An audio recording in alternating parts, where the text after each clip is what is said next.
16वं वरीस धोक्याचं ग, 16वं वरीस धोक्याचं, मुलगी आली वयात ग, मुलगी आली वयात.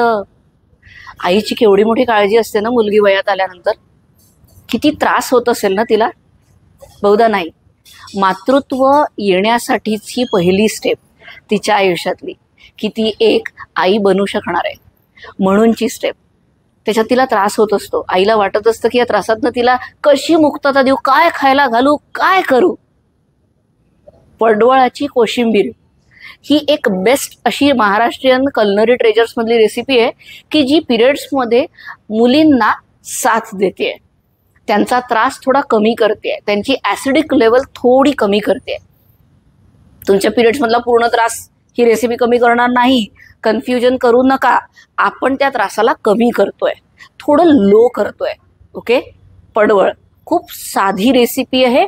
फ्रेश टू होमवर सगळे इन्ग्रेडियंट्स इझिली अवेलेबल आहेत. तिथे लागणारे सगळे इन्ग्रेडियंट्स तुम्हाला फ्रेश टू होमला मिळणार आहेत आणि त्याचे कुपन कोड्स खाली आहेत. लिंक माझ्या बायोमध्ये दिलेली आहे. फ्रेश टू होम मधनं आम्ही महाराष्ट्रीयन कल्नरी ट्रेजर्सच्या अंडर जे काय इन्ग्रेडियंट्स लागतात ते सगळे तिथनंच मागवतोय. या रेसिपीचे इन्ग्रेडियंट्स पटकन बघून घेऊ. पडवळाची कोशिंबीर म्हणजे पडवळ लागणार आहे. स्नेक गार्ड, इंग्लिश समजणाऱ्या सर्व स्टुडंटसाठी स्नेक गार्ड. तुम्ही जर स्वतःसाठी सलाद बनवत असाल याच्यासारखा सलाद तुम्हाला बेस्ट आहे हा.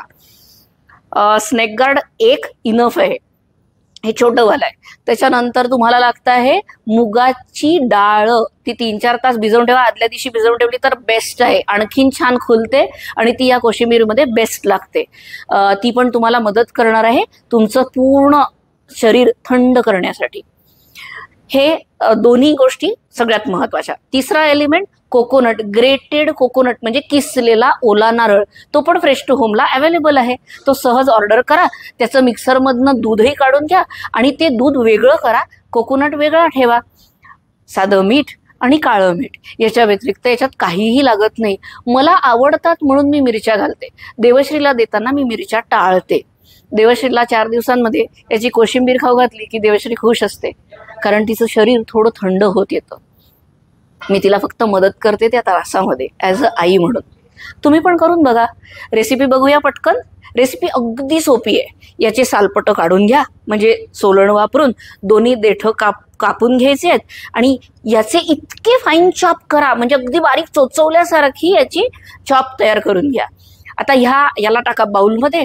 त्याच्यामध्ये घालायचा आहे ओला किसलेला नारळ जो तुम्ही मिक्सरमधनं काढून घेतलेला आहे. त्याच्यात घालायची आहे ती मुगाची भिजवलेली डाळ. पाणी सगळं सरून घ्या आणि मग मुगाची डाळ ऍड करा, थोडा स्टर करा आणि ह्या बाउलमध्ये टाका दही, घरी लावलेलं दही. ते साईचं दही लावा, ते जास्त चांगलं मानलं जाईल आहे, कारण बॅक्टेरियल फॉर्मेशन चांगलं असतं आणि ते तिच्या बॉडीसाठी पण छान आहे. मग दही घातलं, याच्यात काळं मीठ घातलं, साधं मीठ घातलं, वाटलं तर कोशिंबिरीमध्ये वरून कोथिंबीर घाला. मी इथं मिरच्या घालते लास्टमध्ये, जर मला ते देवश्रीला द्यायचं नसेल तर. आणि ही कोशिंबीर फ्रीजमध्ये ठेवून द्या. थंडगार कोशिंबीर ऍक्च्युली सलाद असं बाउलभर खाता येतं. खूप सोपी साधी महाराष्ट्रीयन कल्नरी ट्रेजर्स मधली एक अशी रेसिपी की जी तुम्ही घरी कधी केली नसेल, पण आता करून बघा. आमच्या यूट्यूब चॅनलवर याची ॲक्च्युअल रेसिपी तुम्हाला दिसणार आहे. आमच्या यूट्यूब चॅनलवर रेसिपी बघण्यासाठी सबस्क्राईब करा, कमेंट करा आणि बेल आयकनला हिट करा. यूट्यूब चॅनलचं नाव आहे @पूर्णब्रह्म आणि तिथे तुम्हाला महाराष्ट्रीयन कल्नरी ट्रेजर्सची अख्खी प्लेलिस्ट अवेलेबल आहेत. सर्व रेसिपी तिथे अवेलेबल आहेत. इथे त्याच्याबद्दलची हिस्ट्री, जिओग्राफी सगळं तुम्हाला स्टोरी सहित मिळतंय. आम्हाला कमेंटमध्ये नक्की कळवा तुमची पडवळाची कोशिंबीर कशी झाली ते. बाय.